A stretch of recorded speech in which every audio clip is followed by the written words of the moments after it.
Dewan Juri terhormat, pembicara tim oposisi, dan para hadirin terhormat, perkenalkan saya Kristabella, pembicara pertama, Nadia pembicara kedua, Catherine pembicara ketiga, dan Amelia pembicara keempat dari tim kami yang menyetujui akan mosi perdebatan hari ini, yaitu mantan narapidana korupsi tidak boleh menduduki jabatan politik.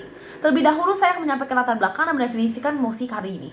Sampai hari ini, kasus korupsi di Indonesia masih marak terjadi. Menurut Indeks Persepsi Korupsi 2021, Indonesia berada di peringkat 96 dari 180 negara dengan peringkat tertinggi yang pernah diperoleh mencapai 40 pada tahun 2019. Maksud dari korupsi itu sendiri dapat kita simak berdasarkan pasal kedua dari Undang-Undang Nomor 31 Tahun 1999, yaitu setiap orang yang dengan tujuan menguntungkan diri sendiri atau orang lain atau suatu korporasi menyalahgunakan kewenangan, kesempatan atau sarana yang ada padanya karena jabatan atau kedudukan yang dapat merugikan keuangan negara atau perekonomian negara. Dalam pasal tersebut juga sudah tertulis sanksi bagi pelaku korupsi, yaitu pidana seumur hidup atau pidana penjara paling singkat 4 tahun dan paling lama 20 tahun, dan denda paling sedikit 200 juta rupiah dan paling banyak 1 miliar rupiah. Dan dalam keadaan tertentu, pidana mati juga dapat dijatuhkan. Sementara itu, mantan narapidana dapat diartikan sebagai seorang yang pernah melanggar hukum dan melakukan tindakan pidana yang kemudian telah selesai menjalani hukuman yang telah dijatuhkan kepadanya.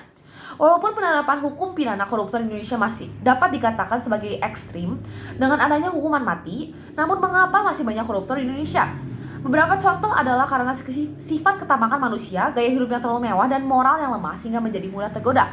Dan aspek politik, di mana seseorang akan memperkaya dirinya sendiri sehingga dapat menyuap anggota partai politik atau membeli suara. Kerugian yang telah timbul akibat dari korupsi juga tidak ringan. Dampak korupsi dapat mengaruhi kelajuan ekonomi, politik, demokrasi, dan sosial negara. Menurut United States Agency for International Development, korupsi dapat mempengaruhi pelaksanaan supremasi hukum dan nilai-nilai demokrasi. Korupsi juga mengambil dana investasi infrastruktur yang digunakan untuk fasilitas umum, menghalangi adanya investasi internasional, dan mengambil dana untuk pendidikan generasi berikutnya. Hingga hal tersebut dapat meningkatkan frustrasi dan kesulitan di antara warga negara. Dewan Juri yang terhormat, setelah kami melihat situasi korupsi di Indonesia, kami dari tim Pro memiliki argumen-argumen dan solusi yang akan disampaikan oleh pembicara kedua dan ketiga kami. Sekian, terima kasih. Dewan Juri yang terhormat, perkenalkan saya Nadia Renata sebagai pembicara kedua dari tim Pro dengan mosi yang diangkat bahwa mantan narapidana korupsi tidak boleh menduduki jabatan publik. Seperti yang kita semua ketahui, negara Indonesia sudah tidak lagi asing dengan istilah korupsi, sebuah tindakan penyelewangan atau penyalahgunaan uang negara untuk keuntungan pribadi ataupun orang lain dengan metode seperti suap menyuap, penyalahgunaan wewenang, nepotisme, dan sebagainya.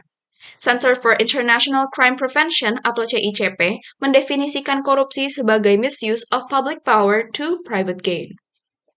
Berdasarkan ketentuan pasal 169 Undang-Undang Nomor 7 Tahun 2017 tentang Pemilu, menyebutkan secara tegas bahwa persyaratan untuk mengajukan diri untuk menjabat secara publik adalah tanda kutip, tidak pernah mengkhianati negara serta tidak pernah melakukan tindak pidana korupsi dan tindak pidana berat lainnya.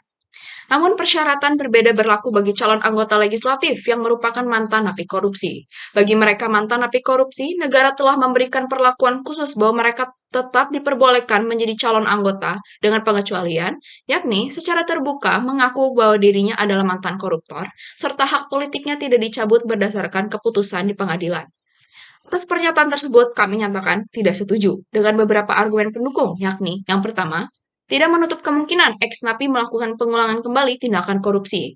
Kami mengangkat kasus Bupati dari Kudus, yakni Muhammad Tamzil, yang 2 kali terjerat kasus korupsi pada tahun 2015 berdasarkan kesaksian dari Indonesia Corruption Watch, di mana tercatat juga dalam peraturan KPU nomor 1 tahun 2020 yang mempertegas larangan bagi seluruh mantan napi untuk maju dalam kontestasi pilkada, yang selaras dengan tentangan pengangkatan pejabat apabila ditemukan pelanggaran sesuai peraturan pemerintah nomor 9 tahun 2003. Melarang mantan narapidana korupsi juga dinilai dapat memperbaiki kinerja lembaga yang selama ini dikenal korup. Tidak hanya itu, urgensi larangan mantan narapidana korupsi memasuki arena kontestasi elektoral yang berangkat dari adanya fenomena residivis korupsi, atau orang yang pernah dijatuhi hukuman dalam perkara korupsi kembali melakukannya setelah selesai menjalani hukuman. Dewan Juri yang terhormat, bukankah kita semua mengharapkan pemimpin di negara berlandaskan hukum ini adalah pemimpin yang bersih, jujur, dan berintegritas? Memang tidak ada undang-undang yang secara jelas menyatakan larangan bagi eks-koruptor untuk kembali bersaing dalam menjabat. Tetapi bukankah seorang pejabat perlu mencerminkan pribadi sebagai panutan, yakni tidak bercelah dan tidak cacat secara moral? Kedua, Indonesia adalah salah satu negara yang sudah cukup sensitif dengan kasus korupsi dan sudah berkali-kali menggemparkan masyarakat setiap tahunnya. Namun, di sisi lain, kami sangat yakin Indonesia memiliki kandidat calon pemimpin yang bisa terbukti lebih berkualifikasi, jujur, dan dengan garis bawah rekor yang bersih. Ketiga, yang terpenting, kami mengangkat suara moral masyarakat yang berkompetisi dengan konteks hukum positif. Koalisi masyarakat sipil untuk pemilu yang lebih bersih. Terbukti dalam perselisihan antara KPU dengan DPR, DPRD, dan Bawaslu, di mana ketiga lembaga tersebut menyetujui perizinan diangkatnya kembali ex napi koruptor. Lagi-lagi ini menjadi tanda tanya besar bagi publik dan kepercayaannya terhadap pemerintah.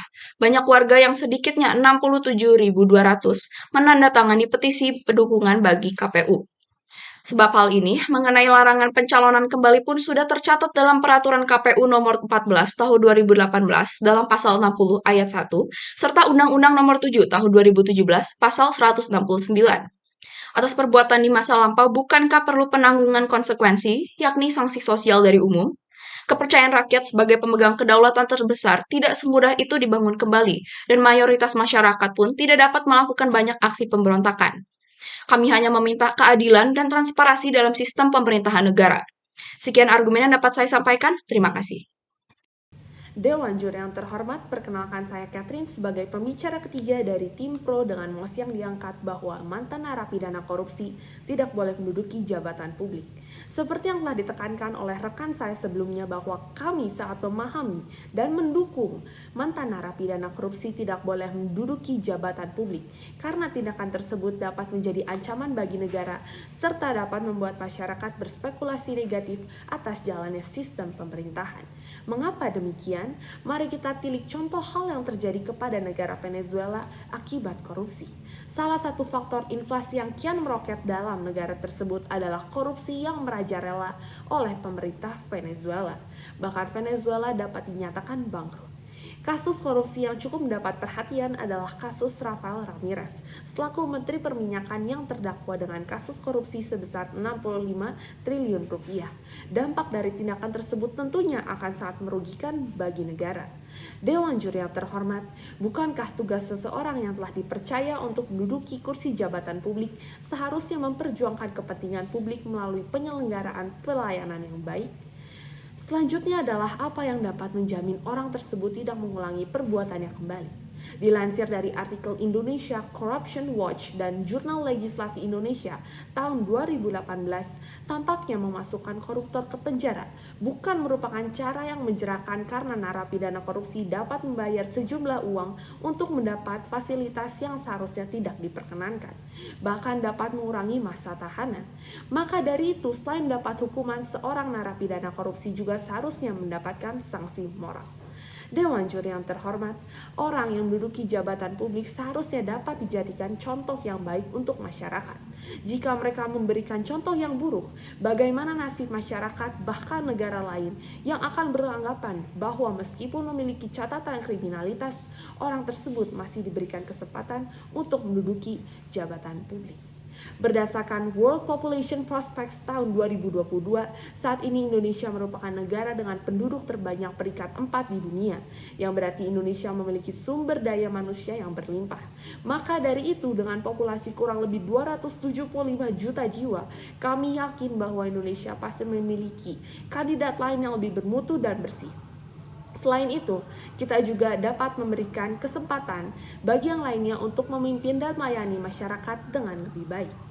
Tidak lupa mengingat bahwa Indonesia memiliki ideologi Pancasila sebagai dasar negara, sebagaimana diterangkan secara jelas dalam pembukaan Undang-Undang Dasar tahun 1945. Pancasila memiliki peran sebagai norma dasar bangsa Indonesia dan menempati urutan tertinggi dalam tata tertib hukum Indonesia. Sila keempat Pancasila berbunyi, kerakyatan yang dipimpin oleh hikmat kebijaksanaan dalam permusyawaratan perwakilan, yang menegaskan untuk mengutamakan kepentingan negara dan masyarakat, bukan kepentingan pribadi. Sesungguhnya seorang pemimpin yang sejati adalah mereka yang mau mengesampingkan kepentingan sendiri dan berkorban untuk kepentingan bersama. Dengan melakukan tindakan korupsi, sudah jelas individu tersebut tidak mencerminkan perilaku Pancasila sebagaimana seharusnya menjadi pedoman hidup seluruh masyarakat Indonesia. Sebelum mengakhiri, izinkan saya mengutip sebuah quote dari seorang jurnalis, juga pembawa acara televisi Mata Najwa, yaitu Najwa Shihab, yang pernah berkata bahwa di pundak pemimpin yang bebas korupsi, disitulah masa depan negeri. Sekian dan terima kasih. Dewan juri yang terhormat, perkenalkan nama saya Amelia sebagai pembicara keempat dari tim Pro untuk menyimpulkan argumen tim kami. Seperti yang dikatakan pembicara satu kami, Indonesia masih tergolong negara yang memiliki tingkat korupsi tinggi. Korupsi berdasarkan pasal kedua dari Undang-Undang Nomor 31 Tahun 1999 adalah setiap orang yang dengan tujuan menguntungkan diri sendiri atau orang lain atau suatu korporasi menyalahgunakan kewenangan, kesempatan atau sarana yang ada padanya karena jabatan atau kedudukan yang dapat merugikan keuangan negara atau perekonomian negara. Sementara mantan narapidana dapat diartikan sebagai orang yang pernah melanggar hukum dan melakukan tindakan pidana yang kemudian telah selesai menjalani hukum yang dijatuhkan kepadanya. Sanksi bagi pelaku korupsi dicantumkan pada pasal kedua dari Undang-Undang Nomor 31 Tahun 1999. Beberapa faktor terjadinya korupsi meliputi sifat ketamakan manusia, gaya hidup, dan politik. Dampak korupsi dapat mempengaruhi kelajuan ekonomi, politik, demokrasi, dan sosial negara secara negatif. Setelah melihat latar belakang korupsi, tim kami berpendapat bahwa mantan narapidana korupsi tidak boleh menduduki jabatan publik dikarenakan beberapa argumen yang sudah dibawakan oleh pembicara kedua kami. Yaitu pertama, tidak menutupi kemungkinan mantan narapidana korupsi melakukan pengulangan kembali tindakan korupsi. Kedua, kami sangat yakin Indonesia memiliki kandidat calon pemimpin yang bisa terbukti lebih berkualifikasi dari mantan narapidana korupsi. Ketiga, kami mengangkat suara moral dari masyarakat yang berkompetensi dengan konteks hukum positif. Lalu, seperti yang sudah dijelaskan pembicara ketiga kami, tim kami berpendapat bahwa selain mendapat hukuman, seorang narapidana korupsi juga seharusnya mendapatkan sanksi moral sehingga seharusnya dia tidak diperbolehkan lagi naik jabatan publik. Hal ini dikarenakan narapidana korupsi sudah tidak hanya tidak melaksanakan tugasnya sebagai publik kepercayaan rakyat, dia juga telah memberikan contoh yang buruk selama dia menduduki jabatan publik tersebut dan melanggar sila keempat Pancasila sehingga dia tidak lagi layak menjadi pedoman rakyat. Dengan melakukan tindakan korupsi, sudah jelas bahwa individu tersebut tidak mencerminkan perilaku pemimpin yang peduli terhadap kepentingan bersama. Sehingga kami menyarankan untuk memberikan kesempatan bagi kandidat lain yang lebih bermutu dan bersih untuk menduduki jabatan publik. Sekian argumen dari tim Pro, terima kasih.